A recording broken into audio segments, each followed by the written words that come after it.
Upon moving in, I was presented with the subtenant roommate occupancy agreement. So I'd already filled out the application and I sent it back, and then I also paid for the background check as well. And this is defendant's exhibit, which is the subtenant agreement. Yes, Your Honor. You signed this agreement. I signed it after expressing my concerns to her because we actually sat down. What were your concerns? She had all these different clauses in here that just seemed really outlandish. I had to be there every other Sunday to do polishing of the floors and chores with her. She said that I was not allowed to eat any types of candies, sugars, sweets, gluten in the common area because she has no willpower and she can't stop herself from eating them. And then once she stopped by my room and she saw my toothbrush was out, and she said that I should put my toothbrush away so that the particles from the toilet don't get onto my toothbrush. And so I found it strange that she had been in my room. Did you sign this agreement? Well, like I said, I was already moved in. At first, I kind of found it kind of comical in a way. But I just said, you know, it's 6 months. Anybody can handle 6 months, and then I'll be out of here. But it turned out to be she was very serious about everything in this application, and I was already moved in. So I was like, what do I do? Thank you. Yeah. Thank you. Ms. Randolph, can you explain this behavior? Yes, it's like 96% lies.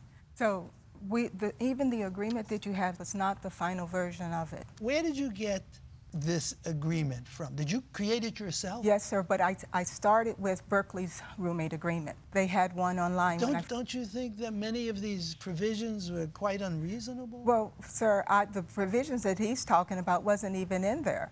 I did walk into his one time when he was in there, but it was because in the agreement, I was responsible for opening and closing the windows with air conditioning and stuff like that. Why didn't you return the security deposit? Because he owes more than the security deposit. He says that I owe him the whole thing. The agreement says that. Do you know what the law is with respect to security deposits? I do.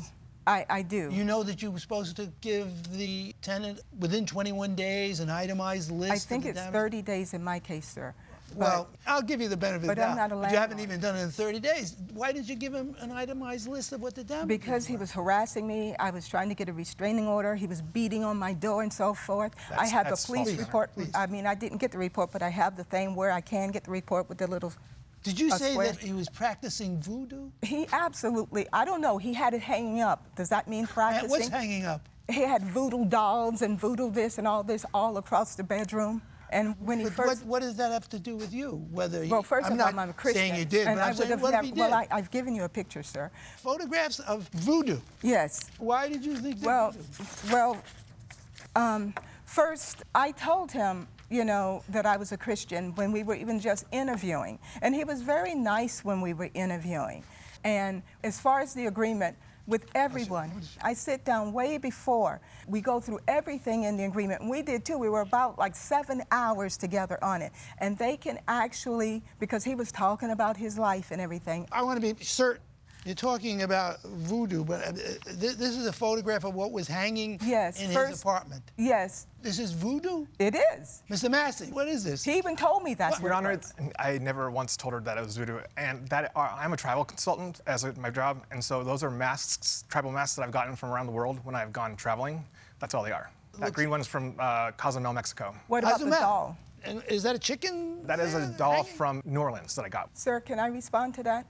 Yes, sure. He told me when he got his divorce that he went down to Haiti or someplace and saw a voodoo doctor, that was something that helped him. Did you get divorced? I did get divorced, but yeah, with the help of a voodoo specialist? But I have never been to Haiti, and I never once Well, I don't know whether it was Haiti, but he did say he went someplace. I don't mean to be facetious, but I'm under oath, sir. I want to know what he owes you, according to you. First of all, he didn't even include the utilities. I mean, like... How much does he owe you for utilities?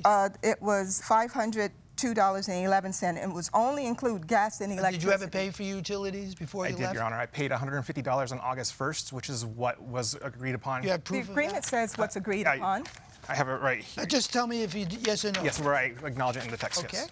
What else is he supposed to owe you? He vandalized the room on leaving. How did he vandalize? Well, he even before, he poured Clorox on the walls and on the refrigerator in there. He stole the heavy-duty appliance electric cord that held the microwave and the refrigerator. He's got holes all in the wall.